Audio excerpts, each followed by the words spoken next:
इस्तेहकाम Pakistan party से मुतालिक cases समाअत के लिए मुकर्रर। पार्टी रजिस्ट्रेशन से मुतालिक पार्टी सदर अब्दुल अलीम खान को नोटिस जारी कर दिया गया। इलेक्शन कमीशन दरख्वास्त पर 8 अगस्त को समाअत करेगा। इस्तेहकाम पाकिस्तान पार्टी से मुतालिक समाअत के लिए मुकर्रर कर दिए गए हैं।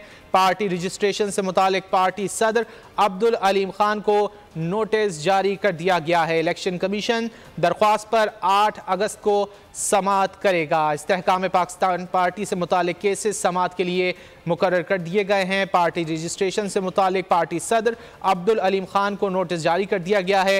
इलेक्शन कमीशन दरख्वास्त पर 8 अगस्त को समाअत करेगा। तारीख का अमीन,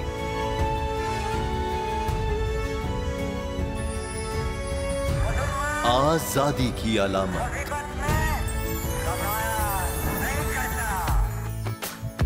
हुस्न का आईनादार,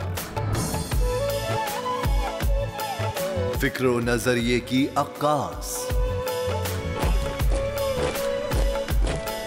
सरफराजी का गवाह, यानी हम सबका निगहबान पाकिस्तान।